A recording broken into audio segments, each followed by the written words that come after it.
I usually am not one for response videos. For one, I'm not the hectoring kind. Also, anyone who follows my channel will know that I'm not very fast at making videos. But I shall try my best here as I feel sufficiently irked to comment. Dear Mr. Owen Jones, I regard you as a Guardian columnist and Labour Party cheerleader, who is becoming ever more irritating as time passes. You broke into the scene with your book Chavs, The Demonisation of the Working Class, which marked you out as a champion of identity politics right from the off. But at first you were bearable, realising that what you were voicing was your opinion, and not a statement of absolute and incontrovertible truth. And yet as your prominence grew, so did your ego. Moreover, you acquired the flexibility of a politician. Anything to keep yourself in the limelight of being one of the foremost voices of the Labour establishment in the British media. So let's just say I have never been your greatest fan. Your brand of self-satisfied, self-serving hypocrisy is a little rich for me. Then on Monday you decided to get involved in the latest catfight over some political buzzword. The word in question being Gammon. But why don't I let you explain this yourself, Mr. Jones? The cry-bullies of the right are hamming it up over a term of mockery to deflect from their own poisoning of the political discourse. Get your hankies ready, for I am here to share a story of woe and oppression. The nation's truly subjugated minority, affluent middle-aged white men in the shires, who turn pink with rage at the thought of immigrants or taxes, are under siege. Golf clubs across the land abound with dark mutterings. You can't even racially abuse Diane Abbott on Twitter, or call for Muslims to be deported, without the fascist left crushing your rights and freedoms by disapproving of things you've said. But the cruelest oppression since Jim Davidson left his primetime big break slot has come to pass. The left are now calling socially reactionary affluent England Gammon. So right from the off, we're into mock sympathy, asking for people to get their hankies ready. Well, I believe you, Mr. Jones, are gay.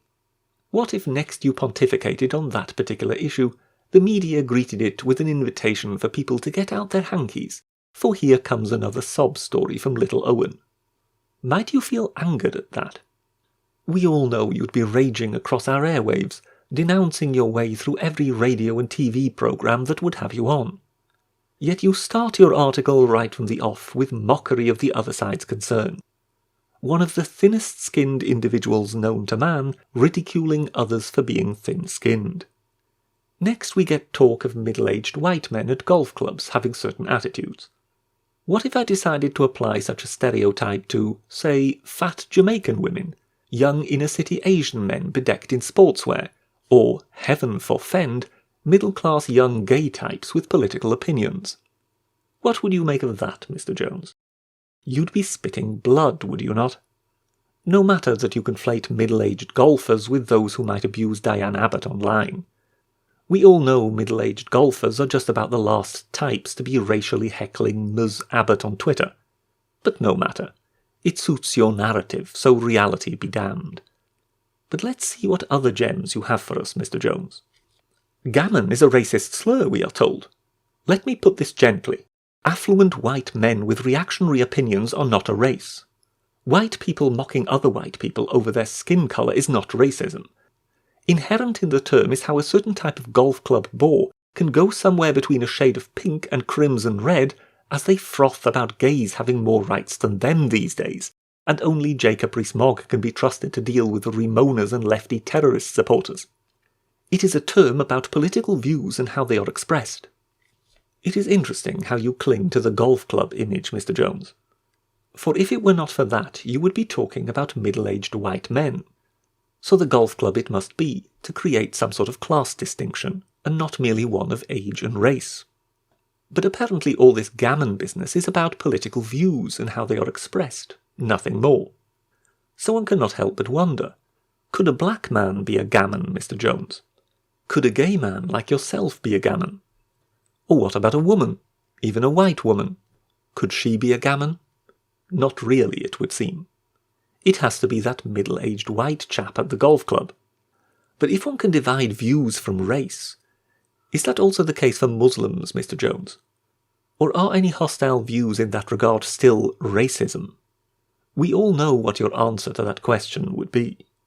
So when trying to talk one's way out of this Gammon story, it does not really matter whether it gels with the rest of one's thought. Wider context be damned. One is right because one is Owen Jones.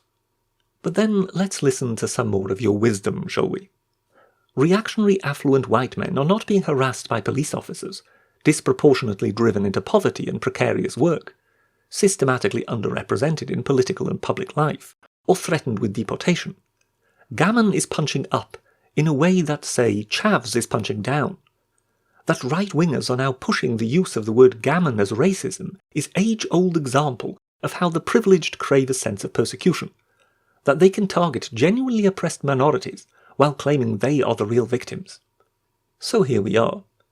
An article which began with an invitation to get your hanky ready for the mock problem of someone else is now rapidly turning into a woe betides me by listing the poor underprivileged people who are not middle-aged white men at golf clubs.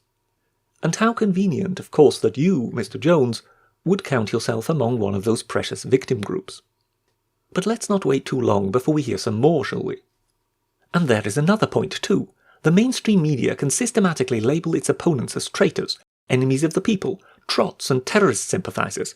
It can whip up bigotry against Muslims, immigrants and refugees based on myths, distortions and outright lies, all with the consequent rise in hate crimes on the street. A Tory cabinet minister can brand Momentum neo-fascists in the House of Commons. A Tory MP, Nicholas Soames, can label me an appalling little shit weasel. A leading respectable Financial Times columnist can call Corbyn supporters thick as pig shit. Twitter can abound with right-wing accounts spewing homophobic, misogynistic and racist abuse, coupled with threats of violence and death towards lefties. But as soon as lefties invent a jokey term of mockery about their most reactionary antagonists, the commentariat have to usher a lofty pronouncement that the ghastly left are being abusive again. The left can be derided as easily offended snowflakes, but also condemned for hurting the feelings of gay-hating, immigrant-bashing, left-reviling affluent white men by calling them gammon. It's also worth noting that the media demands that we treat right-wing views, including bigotry, as legitimate grievances, while the left can be treated as a delusional cultist rabble. Remember what I just said before this paragraph about hankies? This was supposed to be about the term gammon and white middle-aged men at golf clubs. But no, we're back beating the drum about how the right attack the poor defenceless left. Worse, how someone dared say something disrespectful about Owen Jones. All right, I shall not ask you to suffer much more of this, dear viewers. We're almost done. Your final words, Mr. Jones?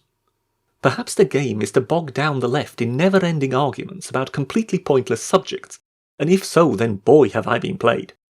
The right is certainly waging a culture war, and our best bet is to change the conversation. But it needs to be said, it is the cry-bullies of the right who have poisoned our nation's political discourse, and no howls over meat product-based terms of mockery on Twitter are going to alter that basic fact. There you have it, ladies and gentlemen. Owen Jones in a nutshell. We need to change the conversation. Why, I hear you ask? Well, because Owen Jones does not like having to talk about this. You prefer being on the attack, don't you, Mr. Jones? Listing grievances, demanding sympathy and understanding.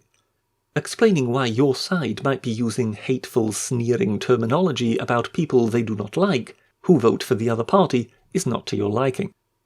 Now sure, I too am not one to advocate getting too upset about this gammon business.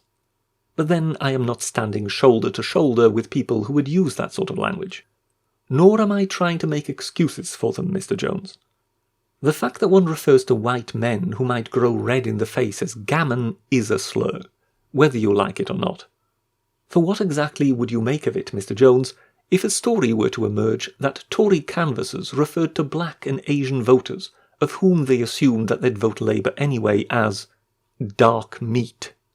Would you not be decrying it at the top of your voice, Mr. Jones? We both know the answer to that. So in truth, some left-wingers have been caught out here. It's not the end of the world. People will live.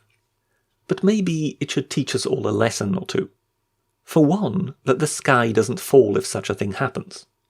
And secondly, one's own side is as capable of sin as those one seeks to declare the denizens of the Beelzebub. But then we both know that you are going to learn nothing from this, Mr. Jones. You will insist that you are not wrong, that no one on the left did anything wrong, that all fault lies with the middle-aged white men at golf clubs, and possibly with Jacob Rees-Mogg. But perhaps just take at least this advice. Next time your pals wish to deride those of whom they disapprove, stay away from anything that refers to people's skin colour, whether it be situated in golf clubs or not, and instead just fall back on naming them the deplorables. For that is what you really meant, is it not, Mr. Jones? Go on. Scribble your next accusation of who is oppressing whom by whatever obscure means we have hitherto never considered. I shall meanwhile just invite the audience to cast an eye upon a middle-class white man losing his rag about politics, turning red in the face, and storming off a TV set. His name is Owen Jones. Spokesman for Stonewall, saying that people would be feeling vulnerable, and basically indicating... You're going to have an LGBT voice talking about it. Interesting. Sorry? Nothing, carry on, go on. Owen, seriously. I've had enough of this. Let me go home. Sorry. Owen, no genuinely. way. We're trying to have a civilised conversation. I know you're upset. You are upset. I'm and you're very upset. I'm quite right. Everyone's upset and angry about this, but storming off a TV set... Right, well, I think we'll continue the press preview. Yes. Do you want any mustard with that, Mr. Jones? That's all from the Cyberpass for now. Thank you very much, and goodbye.